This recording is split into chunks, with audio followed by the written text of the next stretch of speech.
Haleluya, salam kemenangan iman, salam jumpa kembali dengan saya dalam program Menyapa Kita dengan Renungan Firman Tuhan, dan juga menanggapi video-video yang selalu salah tafsir tentang ajaran Kristen. Sebelum saya melanjutkan, jangan lupa tekan tombol subscribe, memberikan komentar-komentar yang baik. Sobat-sobat yang dikasihi Tuhan, saudara yang terkasih, sebagai orang yang percaya kepada Yesus, kita senantiasa bersyukur atas anugerah dan pertolongan dan kasih karunia-Nya yang menyelamatkan saudara dan saya. Nah, saudara yang terkasih, kita saksikan dulu sebuah rekaman video sebagai bahan renungan kita bersama, saudara. Kami semakin prihatin ya, karena umat ini semakin hari semakin saraf saja. Rupanya seperti inilah bahasa roh atau bahasa Tuhan dalam Kristen. Nah, inilah bahasa Roh Kudus versi lengkap, berikut terjemahannya. Akan terjatuh ayo moria yang aku perlihatkan berhati-hati engkau anak-anakku, jangan langsung membuat morina ya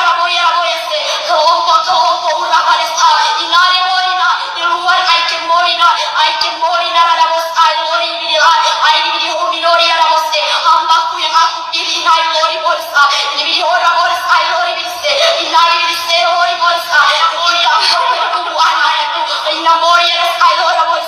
penyusupan ini akan masuk kuning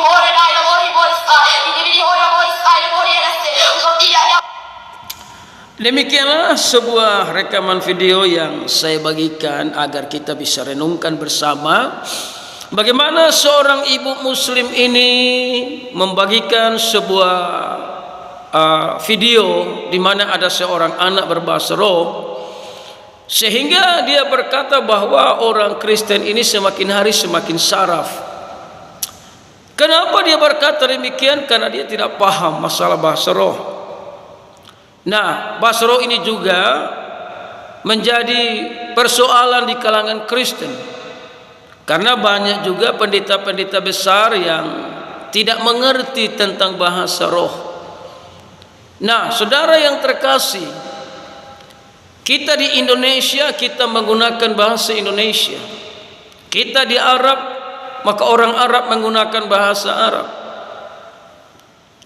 Israel menggunakan bahasa Ibrani. Nah, saudara yang terkasih, demikian juga di dalam kerajaan sorga. Allah itu roh, maka bahasanya bahasa roh. Nah, namun kita perhatikan di dalam Alkitab, bahasa roh itu ada dua macam. Bahasa roh untuk bernubuat dan bahasa roh untuk membangun diri sendiri. Kalau kita lihat Kisah Rasul 2, itu bahasa roh untuk bernubuat. Makanya orang-orang yang mendengarkan bahasa itu mereka mengerti. Nah, namun bahasa roh untuk membangun diri sendiri dalam 1 Korintus 14 ayat yang kedua, siapa yang berkata-kata dengan bahasa roh tidak berkata-kata kepada manusia tetapi kepada Allah, sebab tidak ada seorang pun yang mengerti bahasanya. Oleh roh ia mengucapkan hal-hal yang rahasia. Jadi bahasa roh untuk membangun diri sendiri ini juga adalah karunia. Tidak semua orang Kristen bisa mendapat karunia bahasa roh. Jadi kalau ada yang tidak dapat, tidak boleh buat-buat, saudara, karena bahasa roh itu karunia. Nah, seorang ibu muslim tadi memang dia bingung, karena dia berpikir kalau bahasa roh itu ya bahasa Arab. Sorga itu tidak ada bahasa Arab, tidak ada bahasa Ibrani, tidak ada bahasa Indonesia. Kalau sorga itu ada bahasa-bahasa di dunia ini, maka sorga jadi kacau, saudara. Tapi di sorga itu bahasa roh. Dan kalau orang-orang yang mendapat karunia bahasa roh dengan dia bisa menafsirkannya, maka apa yang dia sampaikan itu sesuai dengan dasar-dasar Alkitab, maka itulah yang dikerjakan oleh Roh Kudus yang benar. Tapi kalau yang aneh-aneh, tidak ada penjelasan ketika dia berbahasa roh, nah itu kita perlu tanda tanya. Ini bahasa dari mana, saudara? Nah, Jadi kalau dia berkata Kristen makin saroh karena dia dengar orang berbahasa roh, ya memang karena dia tidak paham, saudara. Jangankan dia, orang banyak pendeta saja juga bingung, saudara.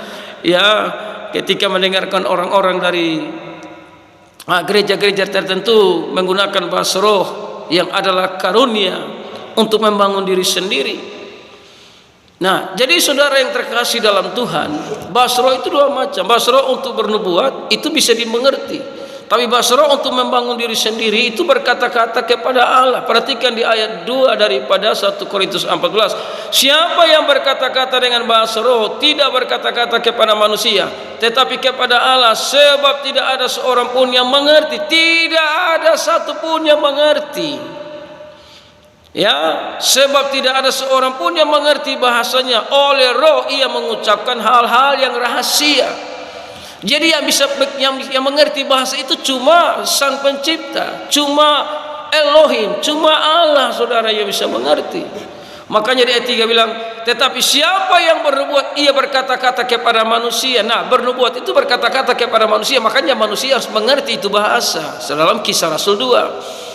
Tetapi siapa yang berbuat ia berkata-kata kepada manusia, ia membangun manusia, membangun dan menasihati dan menghibur. Itulah berkata-kata kepada manusia, membangun, menasihati dan menghibur. Ayat 4. Siapa yang berkata-kata dengan bahasa roh, ia membangun dirinya sendiri. Jadi kalau dia berkata dalam bahasa roh itu dia membangun dirinya sendiri. Karena yang mengerti itu bahasa cuma Roh Kudus yang mengerti, karena Roh Kudus yang memberikan kata-kata itu kepada dia. Dan ada juga yang mendapat karunia untuk menafsirkan apa yang disampaikan kepada dia, saudara yang kekasih. Sehingga orang yang mendengarkan itu pun juga bisa mengerti ketika dia menafsirkannya dalam karunia yang sudah Tuhan berikan kepadanya. Siapa yang berkata-kata dengan bahasa roh ia membangun dirinya sendiri, tapi siapa yang bernubuat ia membangun jemaat. Nah, saudara yang kekasih, makanya orang-orang yang berkata-kata dengan bahasa roh itu membangun dirinya sendiri, menguatkan dia, meneguhkan dia agar dia semakin tenggelam dalam hadirat Tuhan. Namun juga Tuhan pakai orang-orang dengan karunia untuk bernubuat, untuk membangun jemaat, supaya jemaat itu semakin berdiri teguh untuk tetap percaya bahwa Yesus Kristus adalah Tuhan dan Juru Selamat, saudaraku yang kekasih. Ya, makanya kata Paulus ini, aku suka supaya kamu semua berkata-kata dengan bahasa roh, tetapi lebih daripada itu supaya kamu bernubuat, sebab orang yang bernubuat lebih berharga daripada orang yang berkata-kata dengan bahasa roh, kecuali kalau orang itu juga menafsirkannya sehingga jemaat dapat dibangun. Jadi semuanya itu punya tujuan, membangun diri sendiri dan membangun jemaat untuk hormat dan kemuliaan bagi nama Tuhan.